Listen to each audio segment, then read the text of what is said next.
here we are, and welcome to a freaky edition of the Friday Night Movie Podcast, because we have one of the guests we've wanted for a long, long time, even before the release of the awesome movie, Frankie Freako, which I have the Blu-ray for right here. And if you haven't ordered it or watched it on demand yet, you got to check this awesome movie out. We have with us the star of Frankie Freako, Connor Sweeney, an actor, a Canadian. I would say Canadian first before actor. I think that's what makes Canadian performers so special. That we're so patriotic. Yeah. Generally speaking, yeah.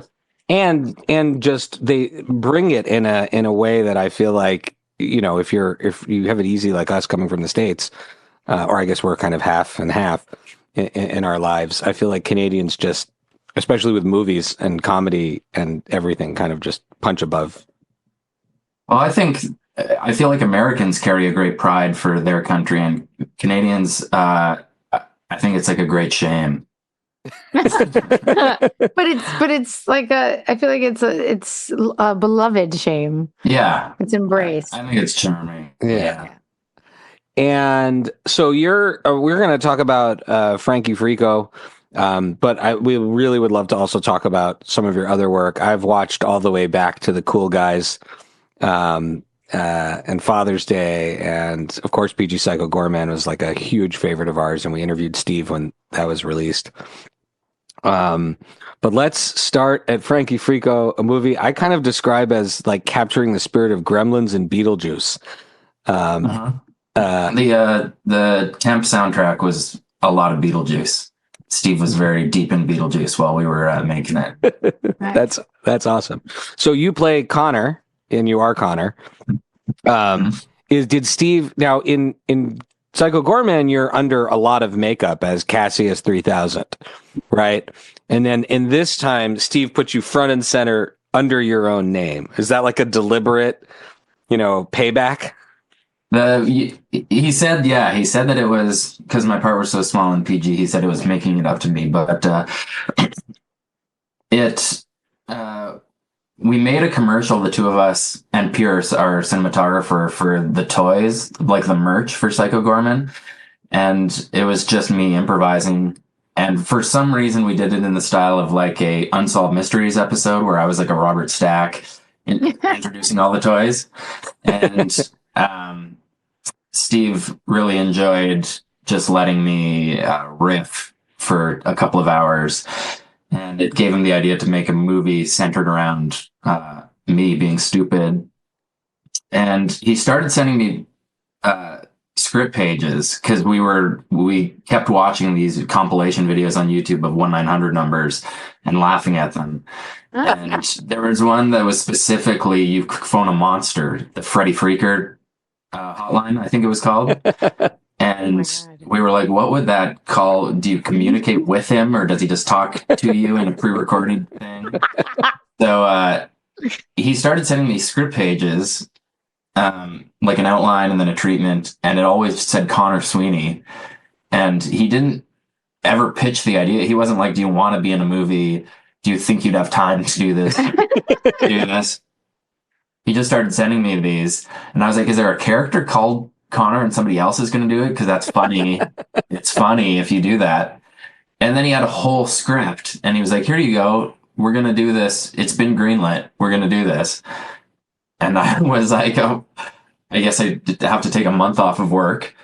And I don't get the joke. I still don't get the joke of me having my own name in it. But it's so funny. Wait, but I have a follow-up question though. If this character was written for you, has your namesake, how much of it is you? And what I was wondering when I finished watching the movie was, are you more of a Connor or more of a Frankie Freako? Where are you? I probably was more of a Frankie when I was younger, and I'm probably more of a Connor now that I'm a dad. And I'm just exhausted all the time. Oh. Well, because I really related to at the beginning of the film, speaking of being exhausted, when your character goes 8:30 on a Friday night. Me too. It's crazy. Me too. There was a lot that I related to in this.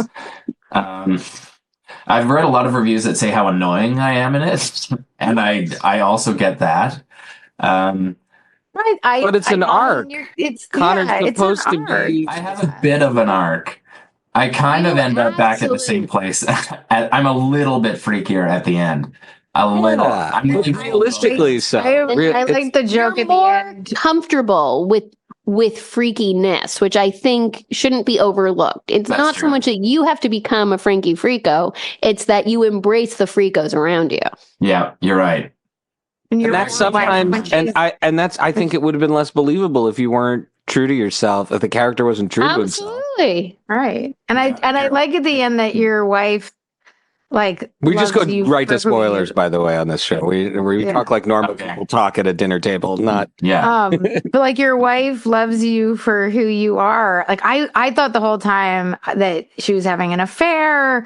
I was like, I bet you there's no conference. Like she's just like miserable with this person. And in the end, she's not. She Yeah. and actually was trying to just bring you out of your shell. And then when you're like, I don't remember the exact line, but at the end when you're like, okay, let's go to bed and hold hands or whatever it is. Tonight I'm going to hold both your hands. I'm gonna hold both your hands. Your hands.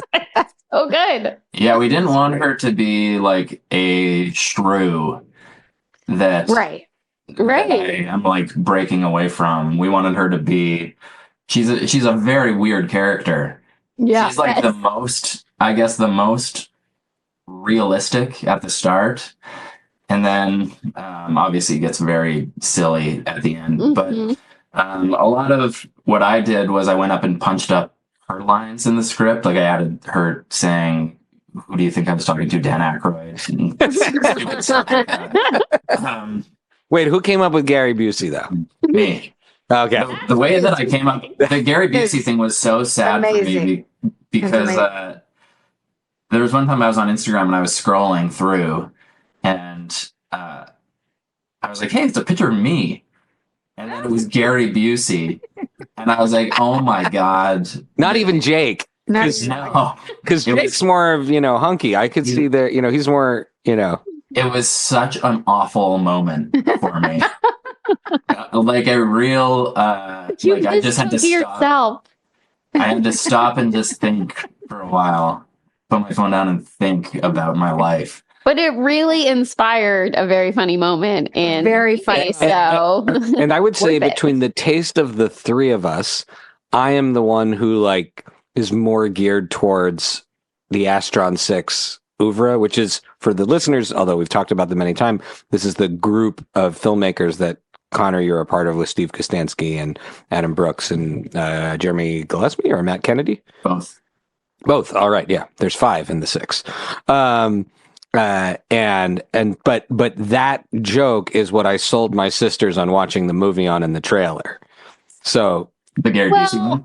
I want to be clear that yes, while you are geared towards this, I would say you curate a really wonderful selection for your sisters of what is sort of yeah, you don't watch the of- deeper cuts that I of the watch. best of this stuff. And so I turn on whether it's Psycho Goreman or it's Frankie Freako, and I know from the opening scene, I'm like, oh, I'm gonna love this. Like I'm gonna enjoy every minute of this, So I mean, it has the nostalgia factor. is that's so what it fun. is. The nostalgia factor. You see, And it's so well done. the Freakos are so tiny, and I wasn't expecting that. And then as soon as I saw how miniature and munchkin-y they are, it brought that really intense nostalgia, that 80s. Like the labyrinth or Yeah. And I was like, oh, this feels so good.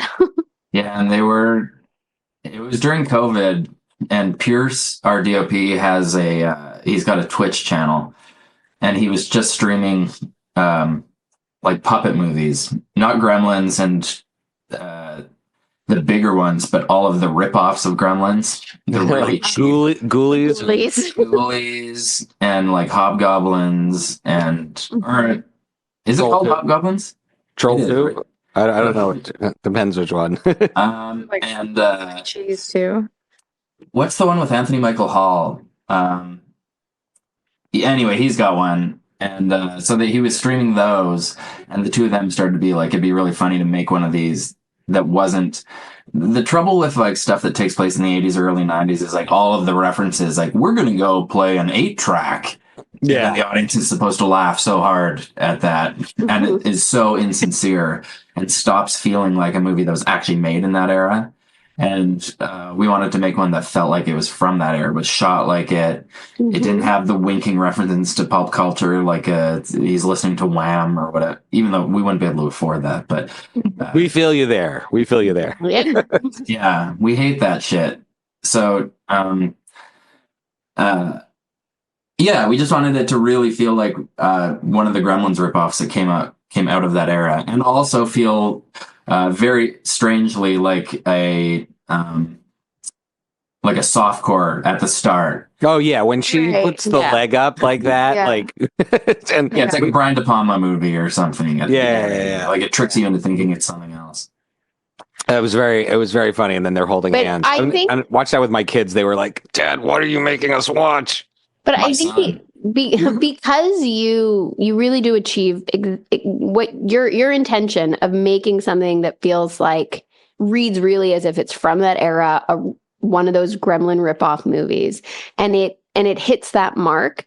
I think it really is a testament to how skilled you all are as filmmakers and as a filmmaking team, because that is not easy to do. Like, to watch it and to be transported. But it's both a really high production value, but done in a way to mimic something that's supposed to be a ripoff of another, of these other types of movies. It's really fun to watch. It's really well done. I think a lot of that is Pierce, our DOP. He also shot In a Violent Nature. Oh wow, Oh wow. another great Canadians movie. Yeah, that's our friend that made that movie. A lot of our team we're all friends with each other, but he built his own split diopter because he couldn't get one for that camera. So like the split diopter shots in the movie, there's a lot of them. He built it himself, and I feel like a lot of it is lit really well. The way the house is shot, there's like there's like 3 very distinct movies in there. There's like the Brian De Palma movie at the start. There's Once My House is Destroyed a bit, and then there's Freak World. And I feel like he did a great job at making 3 distinct looks. You go like De Palma, Risky Business, and then I don't know if this was a reference for you, but another movie with a great Canadian in it, but Little Monsters with Howie Mandel. Freak World was like the first time I felt like I got back to that world in a long time. But again, you all have this way, and I'm curious about this. You said it before, you're not winged to the camera. This PG also similarly, there is a sweetness in it, and there's a heart in it, a sincerity in it. That's what makes it the best. The love for the material that it's coming from, but also like it feels like there's a respect for the audience in there. And I was wondering if you could elaborate on how you guys thread that. I think that we're just all softies deep down. I think that even stuff like Father's Day, which is like a pretty intense movie, has heart. And Steve, I think, definitely has the biggest heart of all of us. His movies, because he loves to tap into stuff that was important to him as a kid, which is a very nostalgic thing on its own. And I know it's important to him all the time to make to tap into like the warmth of the way these movies made you feel as a kid. Right, because there's a difference between like Leprechaun and Chucky and like these kind of, more nihilistic ones. Yeah. Right. Like where the monsters or whatever possessed doll is out to get everyone. And that's a whole other genre. And there's these other ones where there's like a blurred line. And I watched it with Shy, and we're watching it. And I was like, there's no way these guys are bad. I was like, there's just no way. There's gotta be, We like them like, too so- much. We like I them too know, much, as and I was soon like, as he knowing goes- the filmmakers, I was as like, soon as these. Yeah, go ahead. I was like, as soon as is it Boink? What's his name? Boink. Yeah, And as soon as he goes Shabadoo. Shabadoo, as soon as he goes Shabadoo, I was like, no, too lovable. It was it was a similar reaction to when people kill animals in movies. Oh, Like you could Yeah. feel the air get sucked out of the room Mhm. at that part where I'm beating the shit out of Boink. Yeah. I think that part's so funny, and it was funny to film. But it's very funny to see the audience not into it, into it up to that point, and then not be, and then they come back again. Yeah. well, it's a great moment of tension, and I feel like I got to watch all your movies in context. So I'm like, are these the Father's Day guys now, or are these the PG Psycho Goreman guys? Like, where are we going here? But that's such a great. I don't know if you're a wrestling fan, but I feel like that's such a great, face turn for the monsters is when they get beat on, and then you really, really feel for them in that moment. Yeah. They go from being the heel to the hero. Yeah, to the face. I would love to talk about though. You said that there's a warmth in all the movies. I've watched all the way back to Cool Guys and Father's Day, Manborg, which is like one of my favorites. Do you feel there, as you've gotten older, as your parents, like there is an arc of sort of tending more to the heart? Yeah, and there's stuff like in Father's Day that I'll watch and be like, "Oi," definitely with a kid, because my kid was like, "When can I watch Father's Day?" He's 6 years old, and I was like, "I don't know, man." But he watched Frankie, and it felt really good to finally make something that he'd be able to watch. He could probably watch like Divorced Dad, but he wouldn't get it.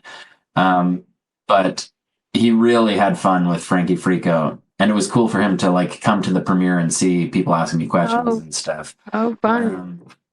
So yeah, it's really fun too. Dare I say it is a kids movie? I think so. There's I get shot in the neck, which is kind of bloody. It didn't. Then you're fine. You just put like a little Band-Aid on it. Yeah, it's like a very cartoon character style. Yeah. Wound.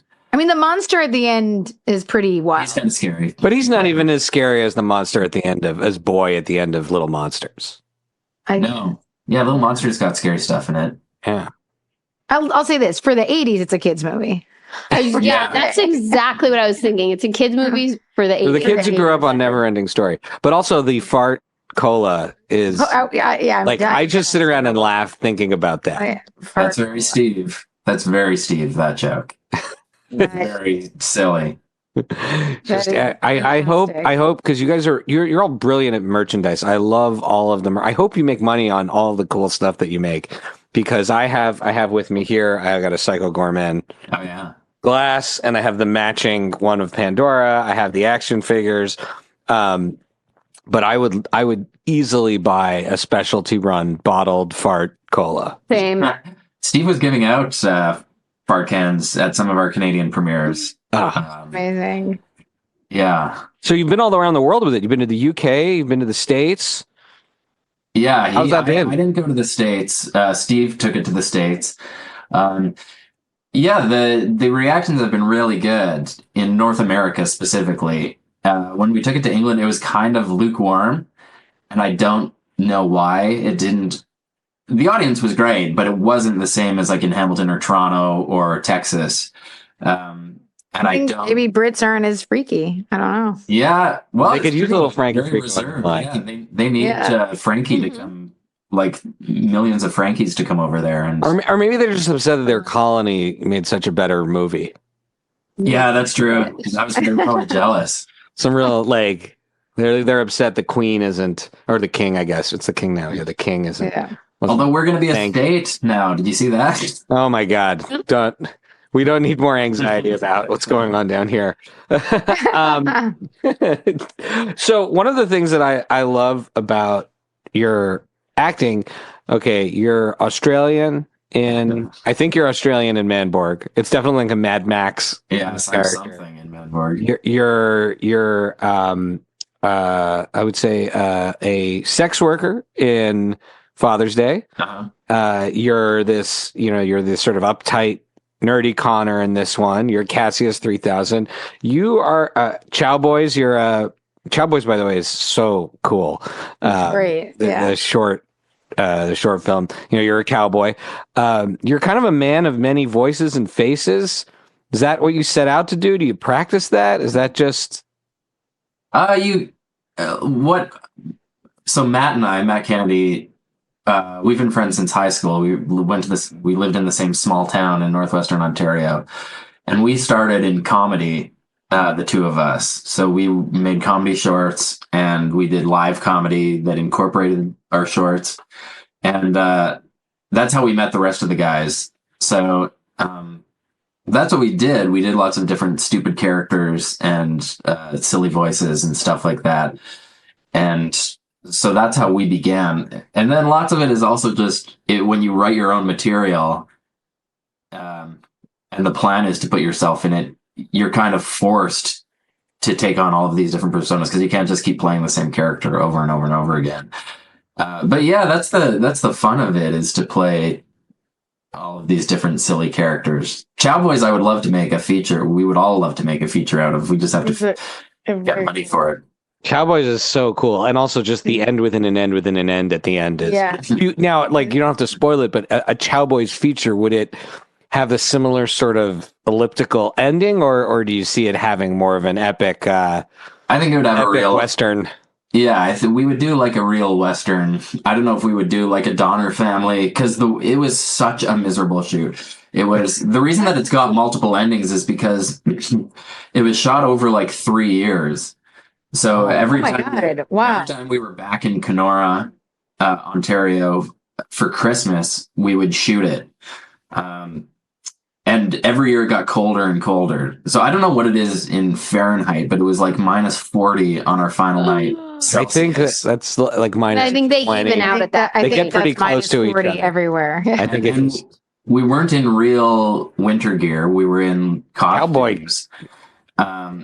So the frozen images of you guys at the end, that's just you guys. That's pretty close. And like the camera would freeze, so we had to keep going inside because the camera would freeze into a block and it would stop working. And we kept watching each ending every year and being like, this could be funnier, this could be weirder, there could be funnier stuff that happened. So on the final year, we came up with the idea of like Steve sitting on me using me as a reindeer and flying off, and Santa being like a beast. Which was that's one of my favorite creations he's ever made, is the Santa in Chowboys. I think it's so scary, and he plays Santa at that part. But I think that's where like our best stuff comes from, is we all sat in a restaurant and we just we kept spitballing ideas and lines, and we came up with the movie each year. That's how we would do it. And that's my favorite way of working. My favorite way of working is a way that we could never make a movie, which is like endless time and just us with no crew. And it gets harder as you get older, and it is just something that a producer would never sign off on, a movie that takes 3 years to make. But that's my favorite stuff that we've done, is stuff that we make that way. I mean, I don't know. There's got to be someone who's looking at these movies being like, here's the check, guys. Go make your dream. I hope so. Yeah. Is there a character that you haven't yet played that you're like, I definitely at one point want to play something like? For now, a lot of type of characters. Yeah, there isn't really. I would like to play the cowboy again. Like I said, Chowboys. To me, Chowboys and Cool Guys are like the two movies I would love to make a feature out of. Cool Guys would be weird now because we're so old. But that might add to the you guys haven't aged that much, though. I have to say, you've aged pretty gracefully. No, thank you. Cool Guys. So Cool Guys has something in it that is a thread in all of your films, which is the music. I mean, Blitz Berlin's score in PG and in Frankie Freako is incredible. There's the live song performance in Cool Guys. It's just like an amazing aside in the middle of this movie, and the keytar solo. I wanted to know if you actually played the keytar. No. Oh, okay. Well, you faked it really well. How do you feel about music in film. How much do you think about that when you're spitballing with the guys? Yeah, it's big. It's big. And it's always an element that we're thinking of when writing the script, at least with me. And Cool Guys specifically, because music was so important in those movies. And Jeremy was such an important part of that. He did he made all of the instrumental music for lots of our stuff, and he did Cool Guys music, which is one of my favorite soundtracks. Yeah, and Blitz Berlin is an awesome discovery now. Like they're for real. Those guys, they did the for the Top Gun trailer. They did the remix of the original sound, the original theme song. Oh. Yeah, so they do really cool music, and he did the the Gun College theme that's at the very end of the credits. The jingle is probably my favorite one that he did, but I like the Frankie Freako theme. And the Frankie Freako theme is fantastic. Yeah, it's so good. It's so good. Yeah, it turned out really good. Really draws you in. The Christmas song that Frankie's singing is funny. Yeah, it's all important. The music, it's such a big element. That's great. Well, we always want to be mindful of your time, but we also love to get from everyone who comes on the show is their recommendations. So aside from Frankie Freako, again, here's the DVD, folks, and it's on demand, and it is such a delight to watch, and kind of a family movie. People who listen to the show know what I think is a family movie, so adjust accordingly. But what are you watching, or we obviously recommend all the Astron 6 stuff, but what are you watching, or is there something coming up that you're working on that people should know about? Nothing of mine coming up. This is very different from these movies, but last night I went to the theater and saw the 4K of Wages of Fear, and that was awesome. Do you know that movie? No. Do you know Sorcerer by William Friedkin? Only by name. Yeah. It's Wages of Fear is what Sorcerer is based on, and they're both great. Wages of Fear, they're both the same thing. Like an oil derrick in this third world country blows up, and they can't put the fire out. And the town that they live in is like purgatory. You don't really know where it is. It's not a real place, but it's awful. It's hell. And all of these like 5 guys are stuck there for different reasons. They're criminals, and they went to hide in this place. Oh, wow. And they realize that this is their way out, is to put out this fire. But to do it, they have to drive nitroglycerin from miles away to the oil derrick in these trucks, tons and tons of nitroglycerin, and the roads are horrible. So the whole movie is like them trying to not blow up as they drive. This sounds amazing. Through these horrible conditions. And the one that Friedkin did, Sorcerer, has like the most insane, dangerous stunts you've ever seen. Like a truck on a rope bridge over a river. Anyway, the movies, they're both really good, and I recommend both of those. I've been going deep on 70s movies this year, so Sorcerer's just jumped, and I'm watching some Friedkin stuff. So Sorcerer's just when you say Wages of Fear, you mean the 1953 one, or there's a 2024 one? Not that. That's a total piece of shit. Okay, so not that. Wait, the 50s one is, you can't believe it's made in the 50s. The suspense is so great. It's not dated at all. It's so good. And like white knuckle the whole time. The audience was like, and it's in French. Yeah, it's a French movie. Oh, okay. Yeah. So wait, that's the one we should watch, not the 2024 not the one. 2024. Don't watch the 2024 is unbelievably bad. But that and Wages of Fear, the original from the 50s, and Sorcerer are both awesome. And for Frankie, we had lots of weird inspirations, but the ones that I brought to it were Of Unknown Origin, which is a George Cosmatos movie. And it is Peter Weller's lives in like a brownstone in Montreal, big, beautiful house. He's a yuppie. His wife leaves for the weekend, and he starts to hear something in the walls, and he realizes that there's a rat living in the walls. And it starts out just small at first. That sounds like Montreal. Yeah. That happened in our house in Montreal more than well, it's true then. Absolutely. And it's like an Edgar Allan Poe story or something. The rat starts to drive him nuts, and like to insanity, and he starts to destroy his house and like build weapons to try to kill this rat who's actually like a monster rat. And he's destroying this beautiful brownstone home to try to get the rat because it's making him so crazy, and he starts to obsess over killing this rat. So it takes him from being like a yuppie to an animalistic, back to basics man. And so there's obviously, in explaining it, you can see a lot of Frankie Freako in that. Yeah. And just like the broken glasses we took from Straw Dogs, and the idea of like becoming a man through violence in Straw Dogs, we took like that theme of like chaos and violence being your transition to manhood. I'm making Frankie Freako sound way headier than it is. You know what?